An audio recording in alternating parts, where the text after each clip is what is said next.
Hi, I just wanted to talk about um, God's number one commandment, or one of the two of God's commandments, which is love God with all your heart and all your mind and all your soul.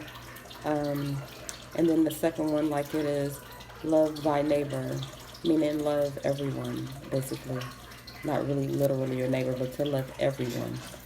That is one of the number one commandments, because if you do that commandment, all the other commandments that God asks of you, it will fall into place. It will be easy.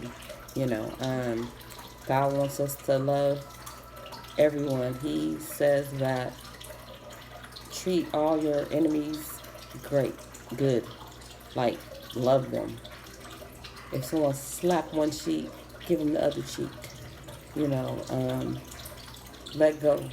Just forgive them, and do what He would have done. Do what He do, which is forgive us. He forgives us for everything, every single sin that we've done. He's forgiven us if we've asked Him. And that's what He expects us to do, because if He could do it, He says we should be able to do it, despite what the situation is. It could be someone who murdered someone in your family, even your child. Which that is a very hard thing to do. Like, I couldn't imagine like forgiving someone, but that is what God expects us to do. So it takes a lot of strength to be able to do something like that. God wants us to forgive. Forgiveness is big. Forgive whoever hurt you. Forgive who's ever done this or that to you.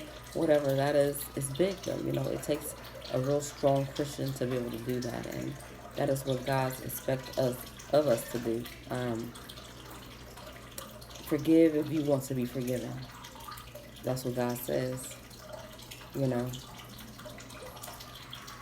don't condemn no one if you don't want to be condemned. It just goes both ways. Like, whatever you don't want to happen to you, don't do it to no one else. You know, and that is what God is saying.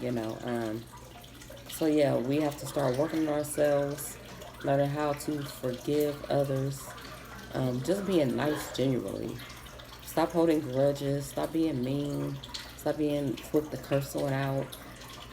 Stop. Just be nice and kind and loving and sweet. Those are the characteristics that God expects from us. And that's what we need to do, despite how hard it is, or just try. As long as God sees us trying, that is what counts, is that you're trying. So if you have enemies out there, try to work it out. If you are mad at someone, try to forgive them, because it will go a long way.